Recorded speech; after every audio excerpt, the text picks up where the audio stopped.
Si pertanyaannya ini dari peserta perempuan, Ustadz. Assalamualaikum Ustadz, saya hamba Allah.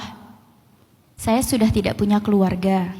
Ayah, mama, dan semua anggota keluarga saya sudah meninggal. Saya tidak punya pasangan dan juga tidak punya teman. Saya tidak suka keadaan ini Ustadz. Saya marah pada keadaan ini, kepada lingkungan dan kepada Allah.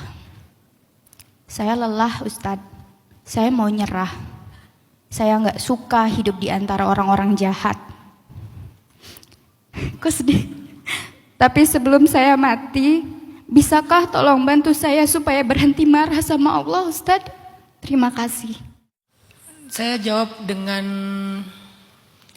angle pengalaman pribadi ya. Walaupun saya nggak pernah pengen mati sih. Tapi maksudnya apa yang bikin kuat ketika diuji? Apa yang bikin kuat ketika diuji? Saya suka baca sejarah atau kisah-kisah para nabi dan orang-orang soleh sebelum kita.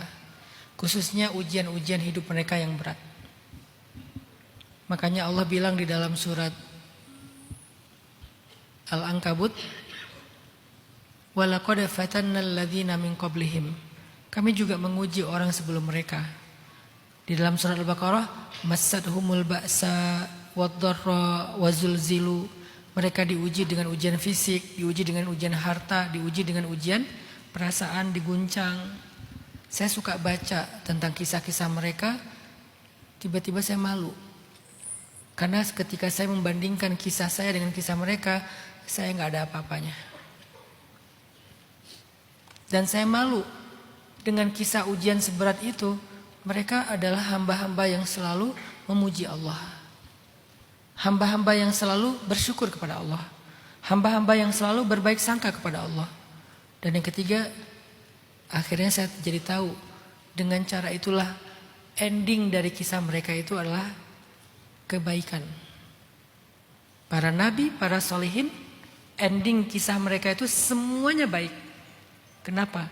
Karena memilih sikap tadi, sikap sabar, berbaik sangka sama Allah, masih memuji Allah, masih taat pada Allah, endingnya baik. Saya nggak kenal satupun dari mereka yang endingnya buruk. Hatta Sayyidah Asiyah yang dipaksa nikah sama Firaun, meninggal di tiang atau di pohon korma yang disalib, tapi meninggalnya dalam keadaan tersenyum karena Allah buka tabir hijab surga di hadapannya. Hatta Masyitah yang dibakar hidup-hidup, tapi kuburannya wangi ketika Nabi Isra dan Mi'raj. Hatta Habib An-Najjar yang ada dalam surat Yasin,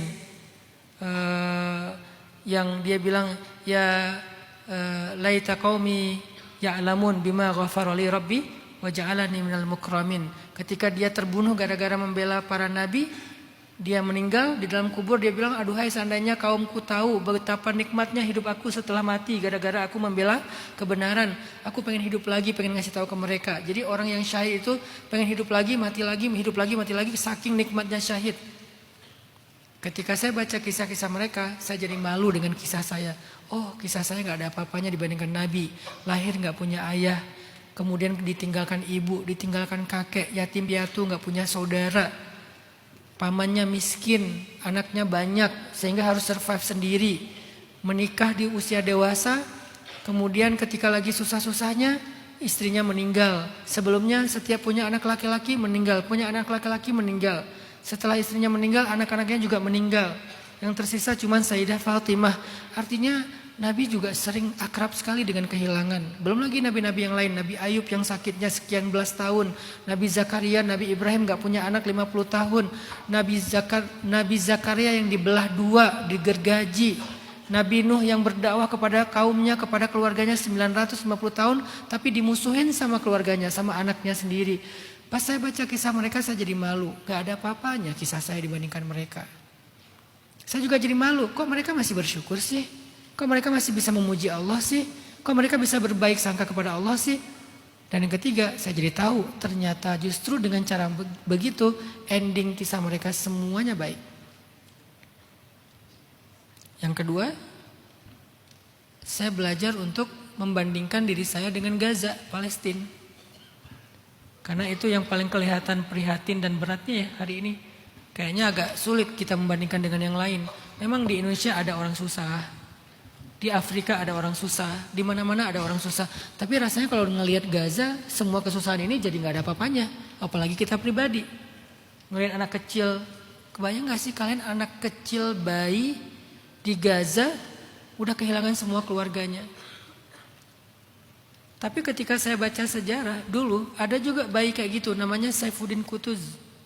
Ayah ibunya dibunuh sama Mongol. Keluarganya dibantai sama Mongol, orang Khawarizmian. Khawarizmian kalau sekarang itu daerah-daerah Iran, Kazakhstan, Uzbekistan, daerah-daerah situ. Dibantai keluarganya sama Mongol, yang selamat cuma satu anak kecil namanya Saifuddin Qutuz. Lalu dia diperjualbelikan sebagai budak sampai dia jadi budak di Mesir. Lalu dia mendirikan sebuah kerajaan budak namanya Mamluk. Mamluk itu artinya budak. Sampai malah dia menjadi raja kesatria pertama yang mengalahkan pasukan Mongol di masa-masa kejayaan Mongol. Disitulah saya belajar bahwa hidup mereka susah-susah juga, berat-berat juga. Tapi mereka selalu endingnya luar biasa. Kenapa? Allah selalu punya cerita. Ketika saya kehilangan ibu, awalnya saya marah. Kenapa? Ibu saya meninggal tsunami kan? Tapi begitu saya tafakur, emangnya siapa yang lebih bisa membahagiakan ibu saya? Allah atau saya? Saya marah karena saya ngerasa saya lebih berhak membahagiakan ibu saya. Kok diambil sama Allah? Saya belum lulus kuliah, saya pengen membahagiakan ibu saya kalau saya pulang. Kok diambil duluan? Akhirnya saya sadar Allah lebih baik membahagiakan ibu saya daripada saya. Salah satu bentuknya Allah ajak ibu saya pulang dengan diberikan pahala syahid, yaitu tenggelam. Disitulah saya ikhlas ridho. Oh Allah lebih baik. Belum lagi tadi jilbabnya tertutup, auratnya tertutup walaupun kegulung dengan ombak tsunami. Di rumah saya itu ombaknya lebih tinggi daripada pohon kelapa. Padahal jarak rumah saya dengan laut itu 3 kilo. Kalau di laut tingginya 50 meter ombaknya.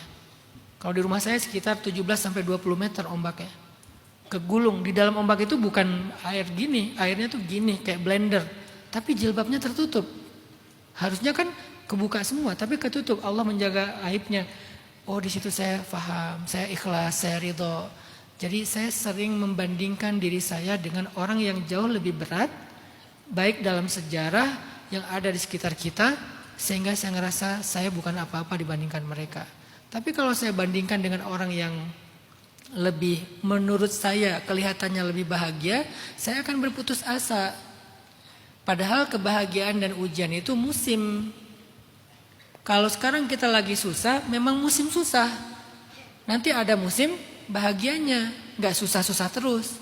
Itu yang saya pahami. Semoga dengan baca kisah Nabi, ngelihat Gaza, ngelihat sekitar kita banyak orang susah juga, mbaknya bisa sedikit diberikan kesabaran oleh Allah. Dan yakinlah kesudahan itu wal aqibatu lil muttaqin. Kesudahan yang baik itu hanya bagi orang yang bertakwa.